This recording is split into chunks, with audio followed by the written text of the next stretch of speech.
watching the English newscast on Future Television. I'm Linda Tamim, and these are today's top stories. Speaking in Washington, former Prime Minister Saad Hariri says moderation is the key to face extremism in Lebanon. Armenians in Lebanon and Armenia are marking the centenary of the massacre of up to 1.5 million of their people, allegedly by Ottoman forces.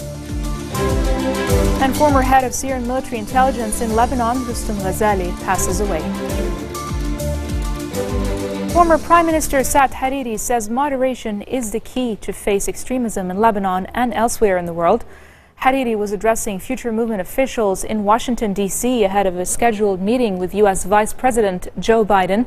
He said the Future Movement was a movement of moderation, openness, and justice, and criticized Hezbollah for going against these principles, either by blocking the political life in the country or by expanding projects in the Arab region, mainly in Syria, Iraq, and Yemen. Hariri nevertheless pledged to carry on dialogue with Hezbollah to diffuse the Sunni-Shiite tensions in the country. Former head of Syrian military intelligence in Lebanon, Rustam Ghazali, has passed away. This is according to several media outlets, but conflicting reports have emerged over the cause of his death. Ghazali succeeded Ghazi Kanaan as head of military intelligence in Lebanon in 2002 during Syria's tutelage over Lebanon from 1990 to 2005. It is widely speculated he was one of the men who orchestrated the assassination of Lebanese Prime Minister Rafiq Hariri. Former Lebanese President Amin Gemayel has received UN Special Coordinator for Lebanon, Sigrid Kaag. Both discussed local and regional developments. I had a very insightful discussion with President Gemayel, of course, on the situation and the challenges in the region at present, but also very much on the impact the current regional developments are having on Lebanon. And in follow-up to the meeting we held recently under the auspices of the Patriarch with a number of with the P5 members of the Security Council and other countries, we also revisited the importance of the presidency in line with the National Pact and the Accords of Ta'if, the importance of the functioning of all institutions of government, and the criticality of resolving as soon as possible the process of arriving at a president in the interest of Lebanon, for all of Lebanon's citizens, particularly when we're looking at all the challenges that Lebanon is facing in the region at present. Armenians are marking the centenary of the massacre of up to 1.5 million of their people, allegedly by Ottoman forces, with world leaders holding a minute's silence in the capital, Yerevan. Turkey has long held that the death estimate is inflated and says that those killed were victims of civil war and unrest, not genocide. More than 20 nations, including France and Russia, however, have recognized the genocide against the Armenians despite fierce lobbying by Turkey to prevent the recognitions. Armenian President Serge Sarkisyan expressed hope that recent steps to recognize the massacre as genocide will help dispel the darkness of 100 years of denial. French President François Hollande and Russia's Vladimir Putin, who were among a handful of world leaders to visit for the anniversary, then joined the ceremony. Foreign Minister Gibran Bassil, Energy Minister Arthur Nazarian, and Education Minister Ilyes Boussab represented Lebanon at the commemoration. And in Lebanon, Armenians have held a protest to mark the 100th anniversary of the genocide. The protesters marched from the Armenian Catholic state of the Great House of Sicilia to the town of Burj Hamoud to demand the recognition of the genocide. Ahead of the protest, Prime Minister Tamam Slam phoned the head of the Catholic state of the Great House of Sicilia, Aram First, to express sympathy with Armenians. Salam said he appreciated the role that Armenian confessions have played in Lebanon to consolidate the country's unity. Aram told the protesters gathering at the Catholic estate that Armenians are not asking for condolences from Turkey, but want recognition and justice.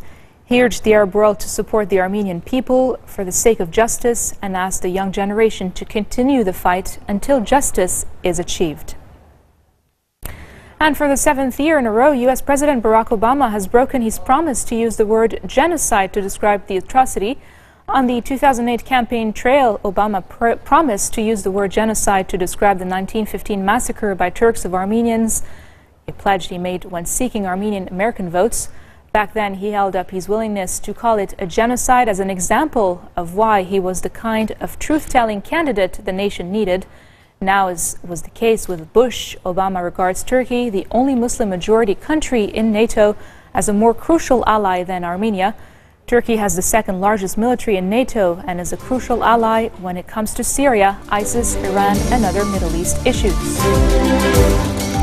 And coming up next, a special on the centenary of the Armenian genocide with Dr. Arda Erknerji and Yumna Nafat.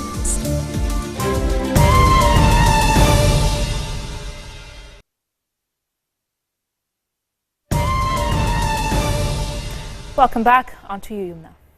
Thank you, Linda. Armenians today commemorate 100 years since what is referred to as Red Sunday, a day where supposedly 250 Armenian intellectuals and leading scholars were gathered, gradually deported, and later said to be assassinated by the Ottoman Empire, presently known as Turkey. Historians estimate that up to 1.5 million Armenians were killed by Ottoman Turks, an event called a genocide by many scholars, viewed as the first genocide of the 20th century. Now, Turkey denies that the deaths constituted genocide, saying the toll has been exaggerated and that those killed were victims of war and unrest. Here to discuss this further is Dr. Arda Al-Sinyan Ekmekji, the Dean of Arts and Sciences at Haigazian University in Beirut and Professor of Intercultural Studies. Welcome, Dr. Arda. Thank you for inviting me. Thank you for being here. So, as my colleague said, U.S. President Barack Obama did not use the word genocide for a 7th year to mark the anniversary, something Armenia's president, Serge Sarkisian, said was just to avoid angering Turkey, which is an ally. So, what are the Armenians demanding today? Well, do you want me to react to Obama's statement? First of all, I'm not surprised. I'm sad, I'm disappointed, but I'm not surprised. I'm not surprised because apparently his history book is earlier than 1944. The term genocide was coined by Lemkin in 1944. So when the Armenians were going through genocide, they weren't actually knowing what they're going through as far as the name or the word is concerned. But they still went through the same things. They were massacred. I think Armenians, what they want today is to have a recognition of what happened, because denial of genocide is the last stage of genocide. You rob the victim from his suffering and his grieving, and you don't let the festering wound close. You need to have a closure for what happened. You have to remember that the 1.5 million people who perished have no graves. And April 24 is a commemoration for these people so that they will have some kind of a final rest. Now, when you come and tell these people did not die or nothing like this happened, and they are victims of First World War, they should have died in Turkey and not died in Deir Zor or in the Syrian desert. What were they doing deported somewhere miles away from their original homes? They didn't die on the fronts. So there is a kind of a denial and a kind of a hypocrisy about the whole event, which is very, very hard for the Armenians to accept, because no matter what you tell them, every family has a story of somebody who has died. And no matter how you describe it, this will not bring back the victims. And so, yes. Interestingly, you mentioned Deir Zor in the Syrian desert. You know, the foreign minister, Gebran Bassil, said, and I quote, he released a statement before his departure to Armenia. He said there was a terrifying parallel between the criminal logic that led to the genocide of the Armenian people and recent crimes committed by terrorist groups like ISIS and the Nusra Front, which are also happening in Syria today. I think the most painful thing for the Armenians today is the fact that if they can't be in the memorial service in Armenia, they should have been in Deir Zor. This is where, for us, the pilgrimage to Deir Zor is a kind of a commemoration of all these people who had died. Not to be able to be there today and to have the genocide museum and the church which was done in memory of all these people who were in Syria, completely blown up, is throwing us back to 1915. And to see what is happening in the area now, exactly the same. with hordes of people leaving their houses overnight. Women being raped. Women being raped. Right. I mean, I look into my grandfather's memoirs, who was a genocide survivor, and it looks like reading the newspaper clips of every day.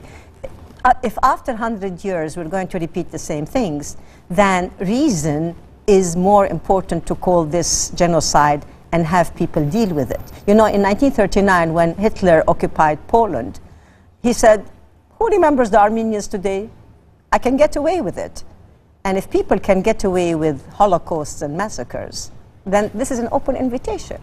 You come and do whatever you want. There is no tribunal, there's no justice, there's no judgment at Nuremberg. You can do anything you want, and people can get away with it. This is where it is becoming alarming to think of a country like the United States who denies that, an advocate of freedom and justice and human rights and so forth. Ankara recalled its ambassador from the Vatican after the Pope actually admitted that this was, he didn't admit it, he actually said this was the first genocide of the 20th century. Germany just became the 25th country to recognize it on Monday.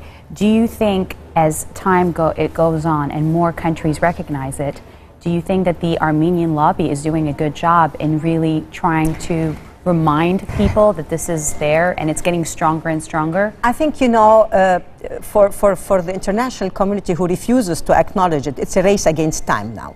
Because the first 50 years, the Armenian survivors did not speak. They went into silence and numbness to heal. They could not face, so they didn't speak a lot in the first 50 years. In the next 50 years, which came, the following 50 years, it was like a kind of a wake-up call, you know. And then all the memoirs started coming out. All the books have been written. And now what is happening, which is more than the Armenians, it's what's happening in Turkey. I think what is happening in Turkey cannot be denied.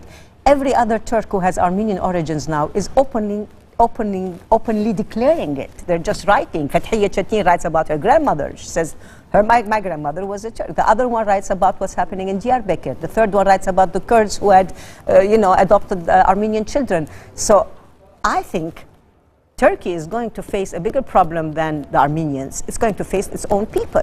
Right. Because it has been denying its own people the right to read their own history. Right. And now they're going to wake up and say, enough is enough, you know. Yeah. You say a lot of this has to do with the Armenian diaspora that's been a little bit scattered all around the world. There's a very important Armenian community in Lebanon, which is extremely important. Today it has created churches, universities, schools. So how do you feel, you know, you're Armenian Lebanese as well, are you? Yes. So how do you feel about the Armenian community in Lebanon, bringing it back to home? I think the Armenian community in Lebanon is a very vibrant community. And what is great about the Armenians is wherever they are good citizens. They are good citizens of the country which has hosted them. And now eventually we're all citizens as equal as to all others, right. You know. We have been through the war exactly like our neighbors. We have received the same bombs. We have been through the same problems. But we never fought against each other. I mean, we never really took an active role in destruction. We always have been on the construction part.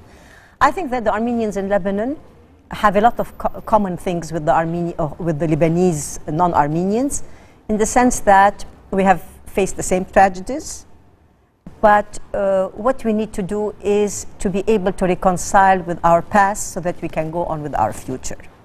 You know, many Lebanese tell me, enough is enough, 100 years, come on, turn the page and go on. And I say, if we want to turn the page, we have first to read the page. If you don't read the page, whether you're Armenian or you're Lebanese, of your past, and you face the demons which are inside or the skeletons which are in the closets, you cannot move forward. And this is what Turkey needs to do. Turkey needs to face its own past. And the Armenians have to heal with their own past so that both of us, we can move forward. So that there could be a brighter future there could be a brighter for future. the Armenians and everybody. Thank you so much for being with us. Thank you. Thank that you. was Dr. Arda Sernian Ekmekji talking about the 100th anniversary of the Armenian genocide. Back to you, Linda. Thank you, Yumna. This marks the end of our bulletin for today. Now for a reminder of our top stories. Speaking in Washington, former Prime Minister Saad Hariri says moderation is the key to face extremism in Lebanon.